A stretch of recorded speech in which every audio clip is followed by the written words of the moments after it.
Chers amis, bonsoir. Oui, je bois pas mal d'eau en ce moment. J'ai fermé mes studios d'enregistrement. Il n'y a pas de bruit dehors, mais tout de même. Et j'ai dû couper les ventilos.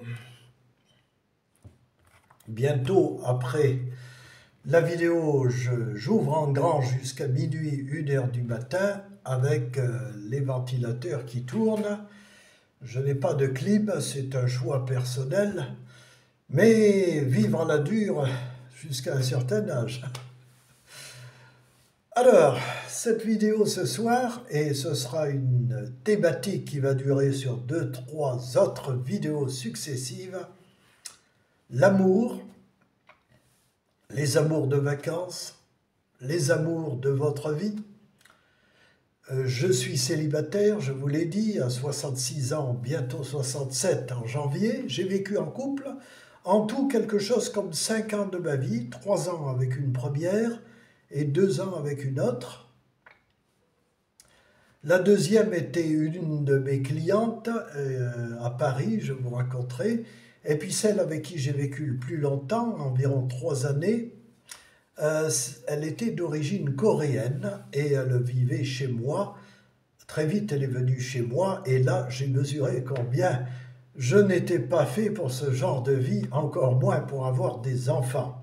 J'aime les enfants, je m'amuse volontiers avec eux, mais 1 heure ou 2.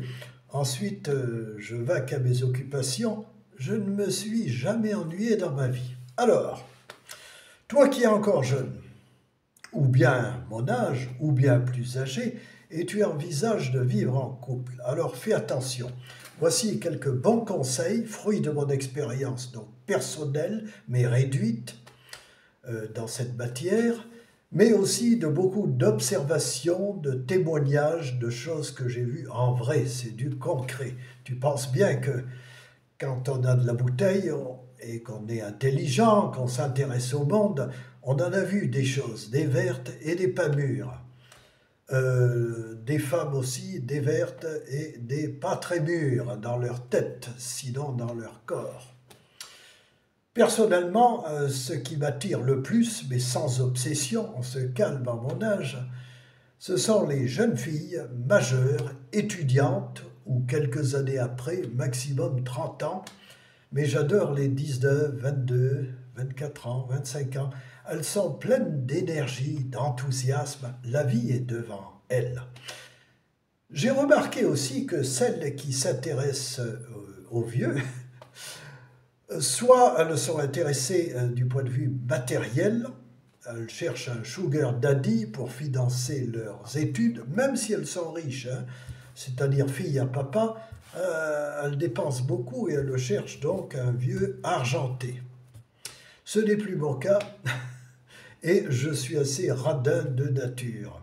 Même quand j'étais très à l'aise, jeune homme que j'étais, professeur libéral dans le monde entier, avec des clients partout, après la marine. Je t'ai dit, c'est voyant international, quand on tire les cartes, on tire un coup après. Tant il est vrai que la plupart de mes clients étaient en fait des clientes, des dames qui s'intéressent ou des demoiselles à leur avenir, tout naturellement, à leurs amours, et se font tirer les cartes et se font tirer éventuellement un coup après. C'est arrivé, et de très belles aventures que je te raconterai au cours des semaines à venir. Enfin, pour l'heure, je m'intéresse à toi, et non pas à ma pomme, qui est vieillissante et flétrie. Je m'intéresse donc à la vie du jeune homme ou de l'homme désireux de t'unir à une femme pour X années ou pour toute la vie. Voici les pièges à éviter. Bon, déjà, il faut que cette femme que tu choisis, ou ce coup de foudre, ça arrive, il faut que cette femme, cette partenaire soit libre. Qu'elle ne soit pas en instance de divorce ou que ça ne soit pas une maîtresse, c'est-à-dire qu'elle soit mariée, et alors qu'elle soit libre, c'est-à-dire célibataire ou divorcée pleinement, mais sans enfant. très important, même si tu aimes les enfants, sans enfants. Pour quelle raison? Peut-être tu es potentiellement un papa gâteau. Tu voudrais des enfants, tu n'en as pas fait, et cette femme te propose une union, mais elle a un, deux, trois enfants d'un précédent lit, comme l'on dit, ou même de deux, trois lits. Elle a pu divorcer 2 fois dans sa vie ou plus. J'ai connu ce cas-là chez un collègue. Oh malheur!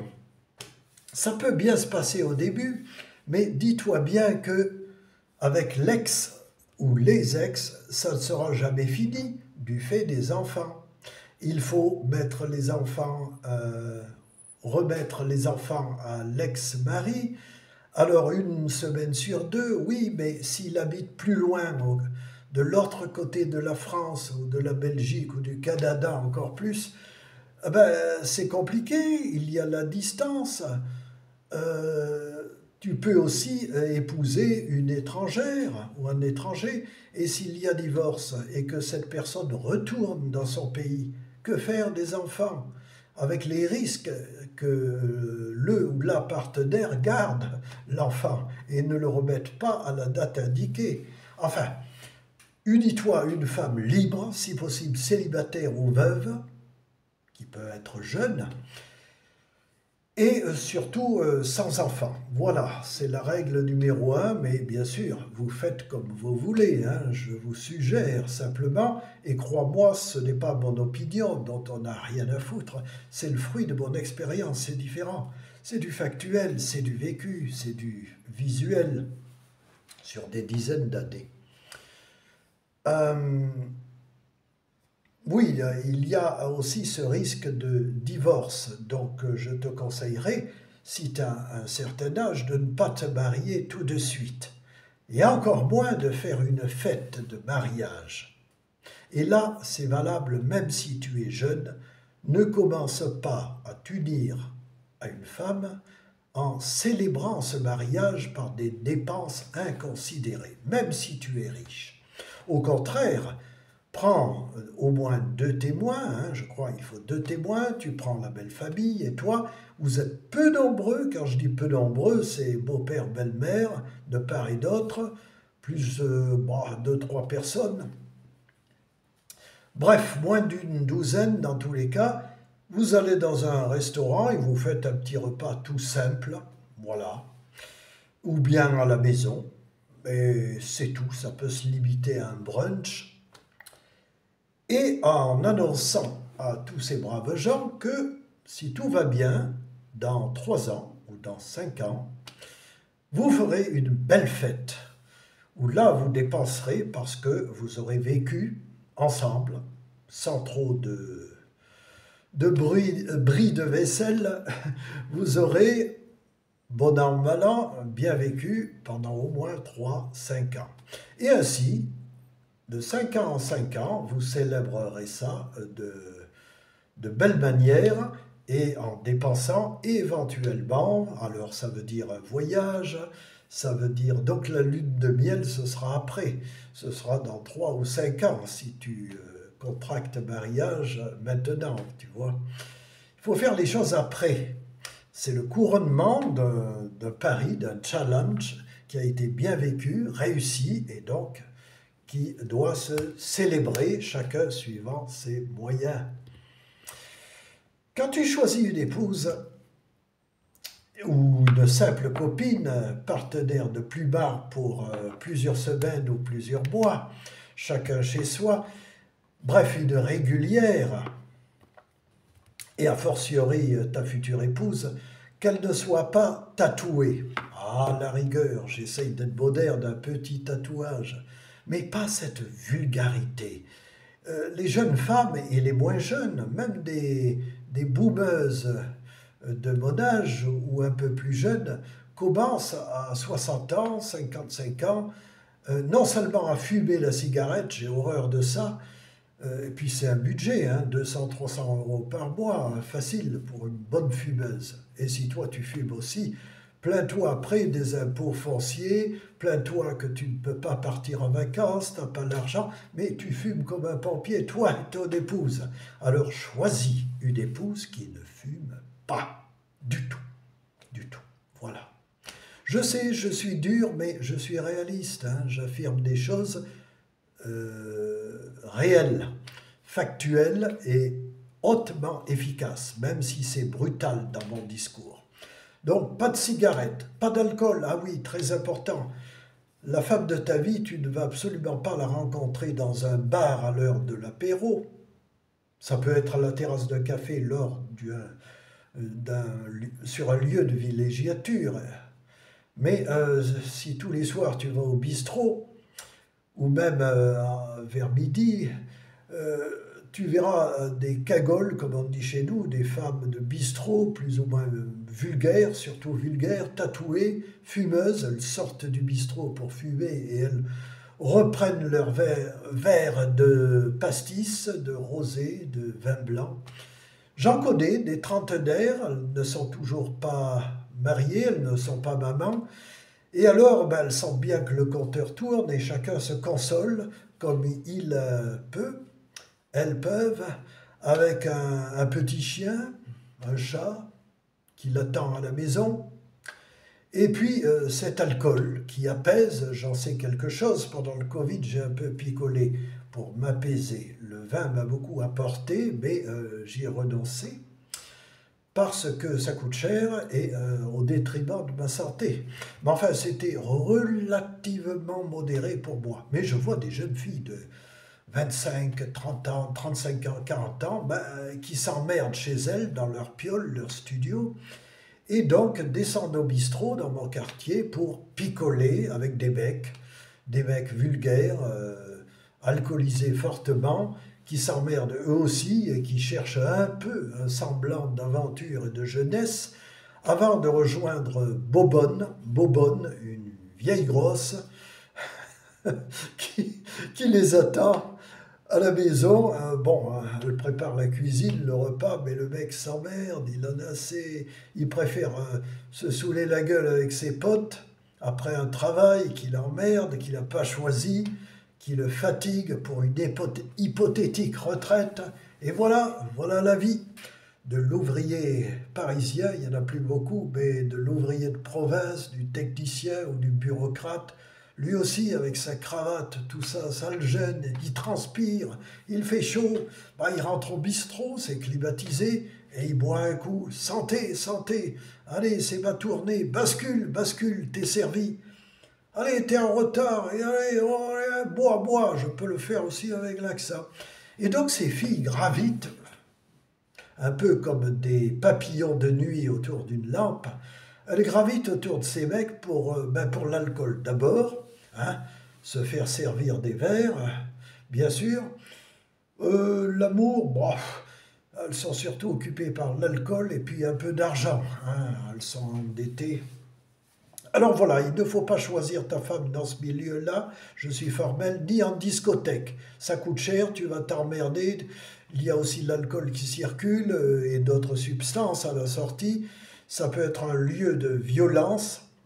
Les gens drogués ou alcoolisés, je connais aussi tous ces milieux-là. J'ai fréquenté tous les milieux dans ma vie, les plus hauts, que tu ne verras jamais parce que, à moins d'être très riche, quelques-uns abonnés à ma chaîne, c'est bizarre, mais sont de Monaco. Ce sont d'authentiques gens d'affaires de Monaco. Ils sont tous riches pratiquement là-bas. Mais des vrais monégasques, hein, et quelques résidents qui me suivent comme ça, parce que je les fais rire et qu'ils savent qui je suis réellement. Mon parcours de vie professionnel, épique. Alors, donc, tu choisis une femme plutôt dans un milieu sain. Parce que déjà, tu le sauras si elle boit ou non beaucoup d'alcool, parce que la voix, même à 30 ans, est un peu légèrement rouillée, enrouée, rouillée. C'est une voix, tu vois, un peu comme ça, légèrement. Ça sent charme, mais cela dénote cigarette et alcool dès l'âge de 25-30 ans, hein, intense, hein, chaque jour et plusieurs apéros, sans compter ceux chez elle, à la maison. Non, fréquente plutôt des associations, par exemple des clubs de yoga. Sais-tu que dans les clubs de yoga, il y a essentiellement des femmes, très peu de mecs, tu seras comme un coq dans un poulailler, ou le renard dans le poulailler. Tu auras le choix. Fais attention, il y a beaucoup de vieilles filles de l'enseignement, très revêches ou lesbiennes, qui ne s'intéresseront pas à toi. Mais dans le lot, il y a quelques personnes fumables. Tu peux aller aussi dans des ateliers d'écriture, c'est bien. Bah, là aussi, tu risques de tomber auprès de gauchistes, wokistes, féministes. Alors si tu es comme moi, très, très, très macho, masculiniste, mais plein d'humour, ça risque de ne pas coller. Enfin, coller, c'est le mot, de très près. Donc, c'est mort. Donc, atelier d'écriture, tu fais attention, tu vois un peu. Tu peux fréquenter les milieux catholiques illustrés. Si toi-même tu es croyant et moyennement pratiquant, tu peux draguer dans ce secteur. Et autour des cathédrales, des églises, il y a l'aumônerie, bien sûr, il y a des associations catholiques illustrées. Alors là, peut-être aussi, tu pourras voir. Mais là, il faudra être sérieux, te marier, avoir des enfants, famille tradie. Tu peux voir aussi des chaînes, si tu t'intéresses aux affaires, des chaînes YouTube comme mes collègues les Darons du Biz. Les Darons du Biz, ils sont basés à l'île Maurice et ils diffusent dans le monde entier comment devenir un papa ou une maman tout en menant une entreprise digitale nomade, c'est-à-dire pouvoir travailler partout en numérique sans être posté dans un bureau pour un salaire et une retraite hypothétique. Voilà, les darons du biz, c'est pas mal. Il y a d'autres chefs d'entreprise sur Internet et sur YouTube qui sont passionnants. Je t'en ferai un jour un commentaire, une critique, pas un clash, mais une critique avec ce que je pense, les bons et les mauvais côtés de ces formations qu'on propose. Un prix cher, hein, mais je t'en parlerai. Donc, toi et ta femme, si vous vous entendez bien, vous vous mariez quelques années après, vous célébrez cela, puis tous les 5 ans, vous vous expatriez si possible en étant nomade digital, hein, chacun son entreprise, la femme, le mari et les enfants que vous aurez dès l'âge de 16 ans émancipés, mais à la maison, pourront eux-mêmes monter leur petite entreprise. Imagine 2 enfants, 4 entreprises qui tournent dans la famille. Vous n'aurez aucune difficulté, une aisance financière extraordinaire. Je te dirai ce que j'aurais fait si je devais recommencer ma vie. Les erreurs à éviter, erreurs que j'ai faites au cours de ma vie. J'ai raté plusieurs fois le coche et j'ai saisi certaines opportunités. C'est ainsi la vie. Mais mes conneries, toutes les conneries que j'ai pu faire, aussi bien professionnelles que privées, je te les énumérerai avec commentaires, tu rigoleras et tu comprendras certaines choses qui te feront gagner de précieuses années. Bon, fréquenter des milieux associatifs intéressants, qui peuvent être tradis, comme je dis, catholiques illustrés, ou des clubs de poterie, ça peut être bien, l'école des beaux-arts pour s'amuser, un club d'archéologie amateur. Ah, très intéressant, il y a des chantiers d'archéologie où là tu rencontres de jeunes femmes ou de jeunes gens, hein, instruits, sportifs, dynamiques, mus par un idéal et très sains de corps et d'esprit, contrairement aux imbéciles piliers de bistrot, alcoolisés, drogués éventuellement, et fumeurs de joints et d'autres choses. Donc voilà, ça peut être intéressant. Réfection de monuments aussi. Il y a des gens qui restaurent des monuments en suivant des sessions estivales, par exemple, ou de printemps. En France et partout dans le monde, souvent tu es logé, nourri, de manière sommaire. Hein. Tu rencontres le monde entier, tous ces gens qui sont volontaires pour restaurer un château, des ruines, hein, ou pour effectuer, sous le contrôle d'archéologues, des fouilles partout dans le monde. C'est passionnant, c'est intéressant. Tu trouveras forcément la femme de ta vie, ou bien alors tu t'inscris à un sport très particulier, sans aller jusqu'au golf qui coûte cher, et, euh, et qui demandent beaucoup d'eau, hein. Ça aussi, c'est pas le moment, il fait chaud, on économise. Mais il y a des sports comme ça peut être un stand de tir, c'est utile hein, pour protéger sa vie, hein. Il est bon de savoir se servir d'une arme. On y trouve des femmes aussi. Euh, ça peut être, euh, Ça peut être un club de sport, hein, de paddle ou de plongée sous-marine. Bref, va aux bons endroits pour rencontrer les bonnes personnes. Voilà. Euh, Dernier conseil, t'en fais ce que tu veux. Moi, j'aime bien les métisses, les femmes exotiques, mais, j'ai le cas précis d'un collègue qui a épousé une malgache, très belle, hein. C'était un marin comme moi, j'ai été quelques années dans la marine, c'est mon milieu familial, hein. Papa était dans la marine, donc on a beaucoup voyagé lorsque j'étais enfant, puis moi j'ai été quelques années dans la marine. Et donc j'avais rencontré ce collègue français, blanc, qui a épousé une malgache. Il a été séduit, hein, elle savait faire.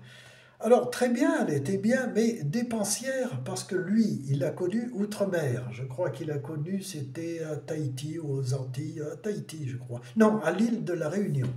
À l'île de la Réunion, il rencontre cette malgache, de nationalité malgache. Il épouse, le sait l'embobiner, et elle est dépensière parce qu'elle épouse un blanc qui est comme un coffre-fort vivant. Et lorsqu'il était marin outre-mer, il était payé plus du double. Alors évidemment, c'était la grande vie, c'était les années 80, il dépensait à tout va, enfin sa rombière, sa jeune rombière surtout. Et cette fleur de frangipanier, une fois arrivée en métropole, continuait à dépenser selon le même train de vie. Il a essayé de lui expliquer que ça n'était plus tellement possible. La Bougresse a fait venir plein de membres de sa famille, des frères, des sœurs, des cousins, et ils ont squatté carrément, se sont imposés dans l'appartement du jeune couple franco-malgache, qui avait eu entre-temps des enfants. Alors imaginez le bordel, hein, le terme est vulgaire, mais c'est ça, on ne savait pas très bien qui était avec qui, et surtout comment nourrir toute cette tribu.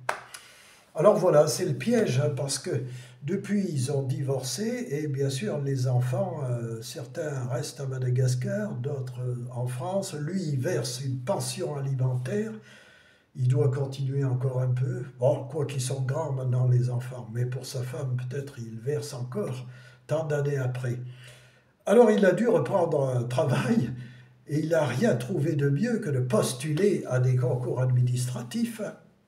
Et il est tombé, de fonctionnaire plutôt, et il est tombé sur l'emploi de gardien de prison, maton, au Beaumet. Hein, c'est sur la côte d'Azur. Et voilà, alors t'imagines cette vie de merde enfermée avec les taulards durant ses heures de service, à se faire insulter, pratiquement cracher à la gueule par des wesh-wesh, surtout des wesh-wesh. Il y a très peu de Chinois et de Japonais en prison. Ce sont surtout des gens du nord, du sud, enfin t'as compris quoi. Voilà. Et, et donc ça craint. C'est dangereux, c'est mal payé, mais tout ça pour payer la pension alimentaire de sa chère ex-épouse. Cher, c'est le mot. Voilà, donc choisis la bonne femme, réfléchis, amuse-toi, mets une capote, un préservatif masculin, prends tes précautions, et puis si tu as la vocation, mais la vraie vocation, hein, non pas la timidité, sois célibataire, on est quelques-uns comme ça, on est heureux, on n'est pas obligé d'avoir des enfants, 8 milliards et quelques d'habitants. Même en faisant tous les efforts du monde, c'est bien trop tard pour repeupler la France de Caucasiens. Trop tard. On aurait dû accepter des migrants, mais des pays de l'Est, tout simplement. Ou bien intra-européens, caucasiens, latins ou bien germains, mais enfin, c'est toute une civilisation gréco-latine, judéo-chrétienne, et là, le monde musulman va vouloir s'imposer. C'est une minorité énervée, agissante et énorme, qui va aller crescendo. Et la minorité, oh, dans une dizaine d'années, ce sera nous. Je serai peut-être mort, en tout cas, j'ai des plans B, des plans C, et je pourrai te les indiquer prochainement dans une autre vidéo. Voilà, prochaine vidéo, peut-être on va parler de sexualité, la sexualité du célibataire, de l'homme marié, de l'homme qui trompe ou pas sa femme, du veuf et des personnes âgées, la sexualité précoce, mon parcours personnel, hein, sans donner trop de détails, trop intimes, mais je veux rassurer les jeunes, je te raconterai comment ça s'est passé la première fois, tu vas rigoler chez moi, pour moi. Voilà, j'avais 18 ans et 4 mois, j'étais encore un peu timide avec les femmes, et je te raconterai comment ça s'est passé le plus simplement du monde. Voilà. À bientôt, bonsoir, fais de beaux rêves et prends une bonne douche avant de te coucher parce que en Europe, en France, dans le sud de la France en particulier, il fait chaud. J'ai 30 degrés à l'intérieur des studios. Je vais remettre les ventilos, ouvrir en grand les baies vitrées de la terrasse. J'ai une magnifique vue sur la rade de Toulon et je te dis à la prochaine. Ciao.